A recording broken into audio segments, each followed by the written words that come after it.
Hello, my name is Chloe. Welcome to my channel. Today I'm bringing to you my February wrap up.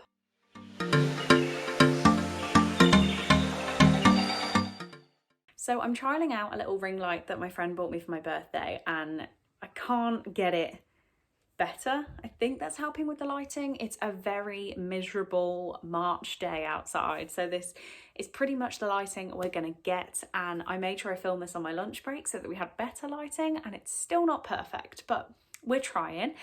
I also realised this is going to be the first video where I have my new shelves in the background. That is because of a scheduling thing. So there was one that was filmed previously with the more colourful section up top, but today it's my lunch break, I'm tired, we're sat on the floor to film my wrap up. So I hope you're excited for more views of the shelves in upcoming videos, but for now we're in the more darkly coloured section. So February was a very weird month for me in terms of my reading. I had to prioritise other things quite a lot of the month, which has left me personally feeling in quite a down place, I guess. Reading and YouTube is what pulls me out of those very stressful work feelings. So I know that when I finish work for the day, I can sit down and curl up with a book. That has not been the case in February. I have had to do studying for a course I'm doing for my professional qualification. So unfortunately that can't be done in work time. It has to be done after, which is fine, but it does mean it's cut into my reading time a hell of a lot. And it's not left me mentally feeling the best. But saying that, the exam itself is in 5 days, so it will nearly have happened by the time you see this video, and I just can't wait for it to be done, and I'm going to celebrate a lot after the fact. But we don't need all this information. I will probably crop half of that out. I've been rambling for quite a while. You just want my stats for February. Wow, this is so dark. Have I got more lighting I can use? We're sticking with this. It's as good as we're going to get. Okay. So in February, I read 14 books and my average rating was a 3.2 star. That's made up of 2 books I didn't rate, 1 1-star book, 1 2-star book, 1 2.5-star book, 3 3-star books, 3 3.5-star books, 2 4-star books, and 1 5-star book. So really, I had quite a down reading month. So I wasn't reading as much as I usually do. I know 14 books is still insane. A lot of these were audiobooks while I was working, and yeah, the stuff I was reading just wasn't really that great for many a reason. So let's just get into it without me continuously rambling. The first book I have here to talk about is The 57 Bus by Dashka Slater. This I had on Libby, so I just decided to give it a go. I'd seen it a couple times and thought, why not give it a try. This is a YA book. It is based on a true story, and it is about a character called Sasha who likes to wear skirts, and we don't really get a definite answer on gender identity and things like that, and not that we need it, it's just that seems to be the motivation for this horrible crime that happens, where another person on this bus sets Sasha's skirt on fire and they are very, very badly burned. I don't know too much about the real crime that has fueled this story.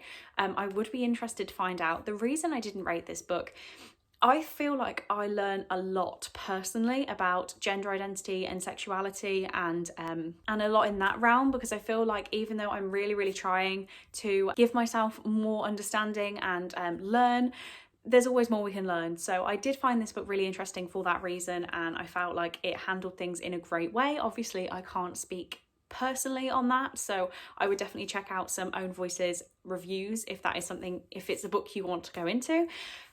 My problem with this though, the reason I didn't want to give it a rating, so I felt that was very, very important and very well done, but I actually can't remember anything about this story at all. It was told in a very forgettable way, and I didn't really love the audiobook narrator.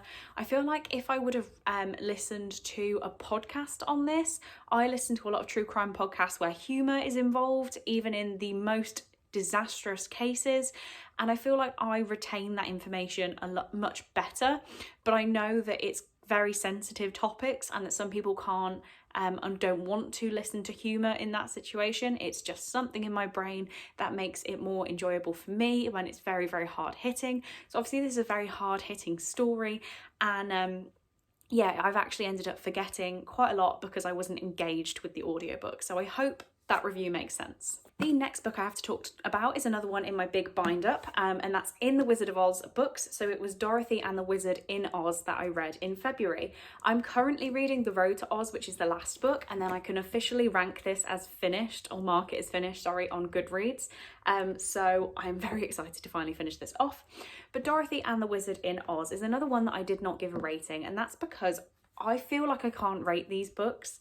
I want to give them all 1 star. I'm not really enjoying them. I'm quite bored. I don't really remember the differences of what happens in each one apart from the original story. But I feel like I can't just give it 1 star. I don't know. I'm strange with classics. I've been told in the past not to be, just give it a honest reaction, honest review, but I kind of want to give this all 1 star. But I'm not going to do that, so we're going to stick with no rating. But spoiler, I will be unhauling this as soon as I finish The Road to Oz. Next, my 1 star book, and it's a very similar story to the 57 Bus. I gave 1 star to Talking with Psychopaths and Savages by Christopher Berry D. I think that is correct. Apologies if not, I'll make sure there's a photo on the screen. This I got through my library app. I decided to give it a go. As I said, I love true crime. And this is a book where the author is talking about his experiences talking with psychopaths and savages. And for me, it felt like he got his diary and just sort of read his best bits. And I can't tell you anything that happened in this book apart from the fact he quoted Ted Bundy a hell of a lot. As I said, I love true crime. I love when there is, it's very dark and disturbing. For some reason I enjoy that. But this book I did not care for, and I won't slate it much more. I don't want to slate it. There's obviously a lot of work that has gone into this. One thing I did find very, very strange, I've never experienced it before, but when it's a book being read as an audiobook and the author is reading it and making references to the fact that it is the audiobook. So he'd say, in this audiobook, I will be talking about, which, yeah, I guess it did feel like an essay being read out loud. Whereas if you read the book, I would expect to hear in this book I would talk about, but I didn't expect to hear in this audiobook. I found it very weird. I didn't enjoy it. I'm sorry. Next, we have a 2-star book, which is also a pretty controversial opinion, I think, and that's Even the Darkest Stars by Heather Fawcett. So I read this for Polathon, and I buddy read it with Rhiannon from the Welsh Reader during Polathon. We both went in with very different opinions, and I think she maybe came out with a 3-star. I definitely enjoyed it a little bit less than her at the beginning. This is about, I don't even remember their names. This is how forgettable it was for me, but I never remember names, so is that really a giveaway? This was about a character who they're in an Arctic kind of setting, and she wants to be an explorer, and the royal explorer comes to her village because he's setting off on an expedition very close to her village, and it's only her and her sister who know the way to this expedition, because it's something that their mother tried very hard to get to and died. I enjoyed it a little bit. It was like 3 stars all the way through. There was a bit of a romance forming, and I always know that's going to be a winner for me, so I loved that element. But the ending was so flat. I could not give it more than 2 stars just based on that. It was pretty boring, and yeah, I got rid of it pretty instantly. Next, the 2.5-star book, which I'm so sad about, is Rebel Rose by Emma Theriault. So this is the story that has been, it's Disney published, and it is the story of what happened to Belle and the Beast after Beauty and the Beast has ended. And I wanted to enjoy this so much more. This was basically about the French Revolution and weaving Beauty and the Beast into the French Revolution and how that impacts their kingdom. The actual story, all the twists and turns were very predictable. As soon as the bad guy character was introduced, I knew that it was the bad character. It was the person who was going to be screwing everything up. I also wasn't really sure of the target audience for this. I'm not sure whether it is young adult. I guess it is because there's like decapitation and things with the French Revolution side of it, and like protests that go a bit violent and descriptions of that. But apart from that, it felt very, very juvenile. Yeah, it's a really, really hard one to rate. I knew that it would be political going in because of it being centred around the French Revolution, but really I did just want a little bit more of the Beauty and the Beast love story that we've all come to know and love, and I think I'm just salty that we didn't get more romance in this. Now, onto the 3 stars. We're getting to the books that I thought were perfectly good. I just maybe had some issues. The first one is The Lion, the Witch and the Wardrobe by C.S. Lewis. Again, I read this for Polathon and it was actually a reread. So I've read this before and gave it 3 stars. I read it in May last year for Believathon, I think. So then I've picked it up again for Polathon and again, 3 stars. I mainly rate this book on the fact that I've also read Prince Caspian, which even though this is technically book number 2 and Prince Caspian is book number 4, but they kind of work just reading those two because of the movies, so it makes sense.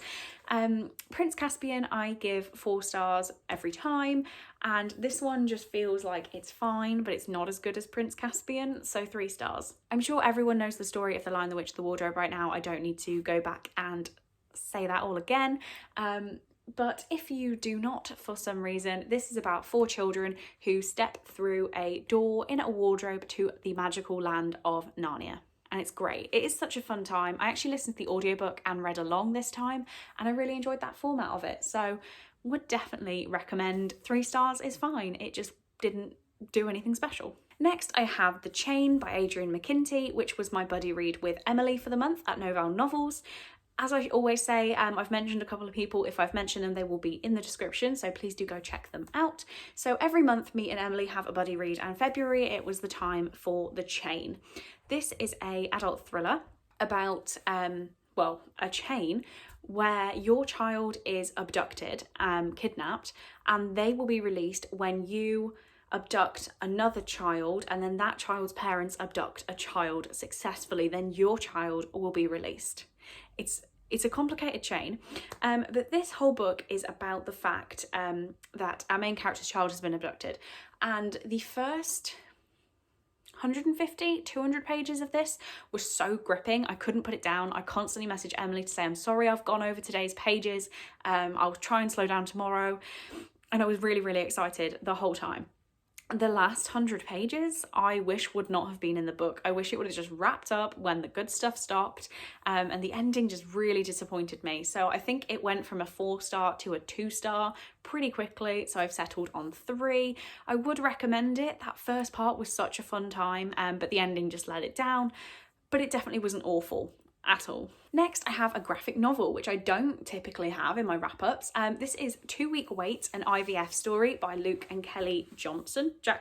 I'm going to go with Jackson. Again, it will be on the screen.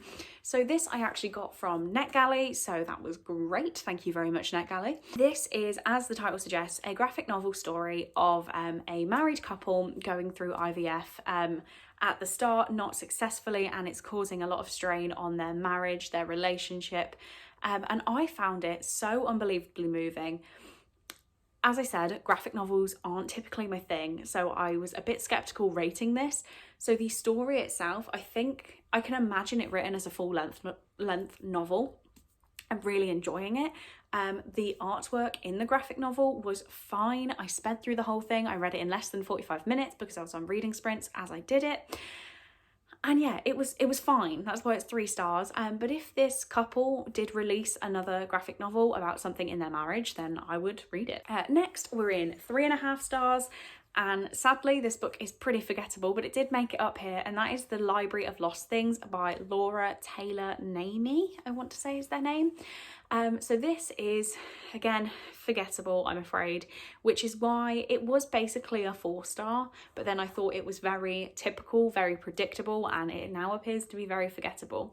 This is about a character of unremembered name who works in a bookshop, and she sees a guy that used to go to her school. He's now graduated, working in a wig shop over the road. He's doing lots of maintenance, and she's always thought he was quite nice.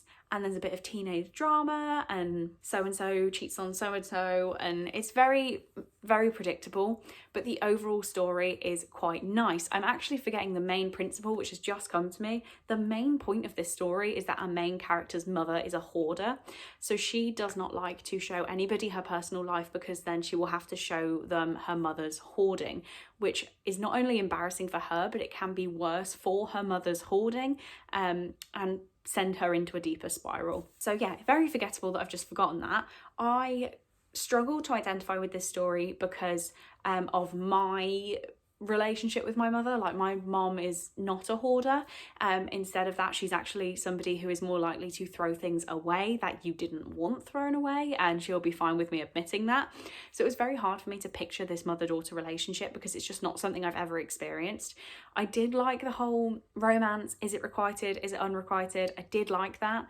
But yeah, it just wasn't, it's not going to be my most memorable book ever. Next, we're on to a book I can't find for the life of me. I don't know where it is. And that is A Court of Frost and Starlight by Sarah J. Maas. This is the novella between A Court of Wings of Ruin and, I assume now, the new book, A Court of Silver Flames. I knew it was a novella. I was told it was Sexy Times at Christmas. It is not Sexy Times at Christmas. Please do not go into it thinking that.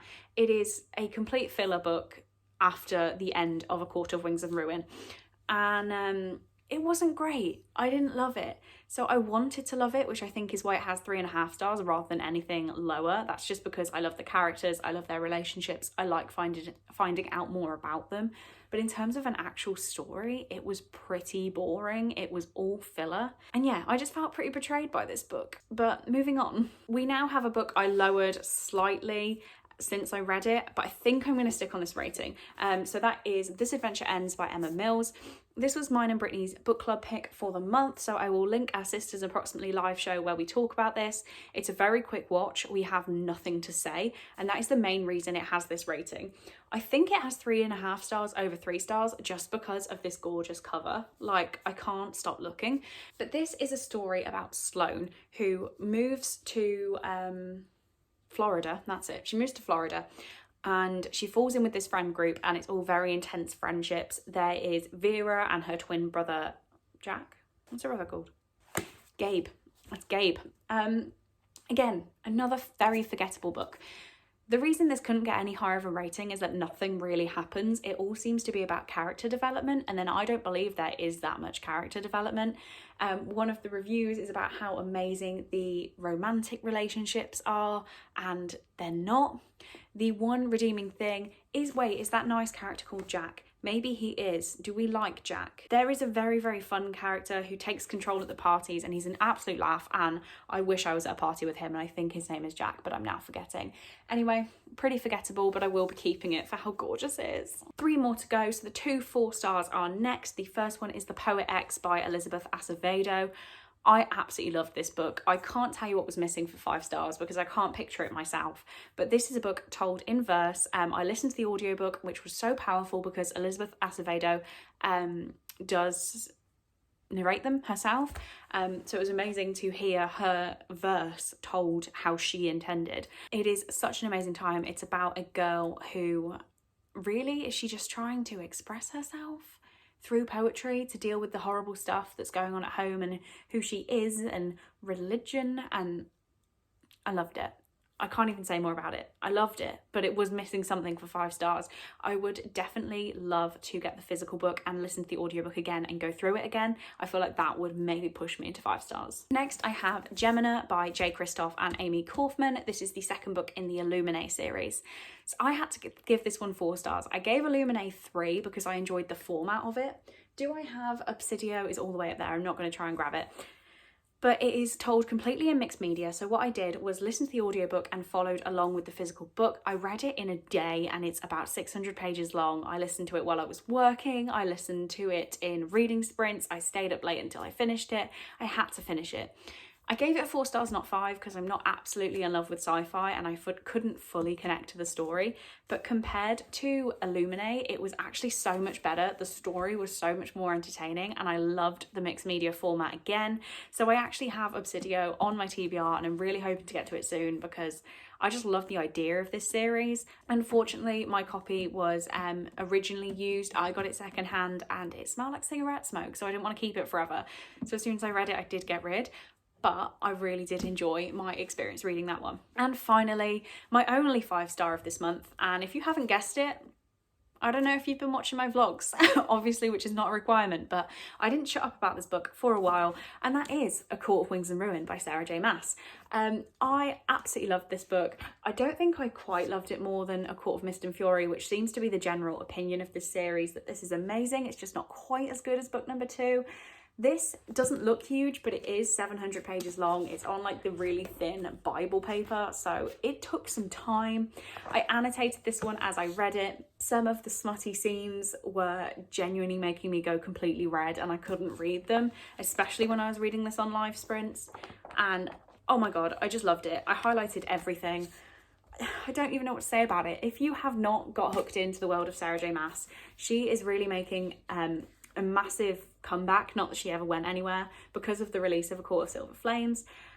And I do seriously think, I don't read that much fantasy, but Sarah J Maas is such a good introduction into the fantasy world.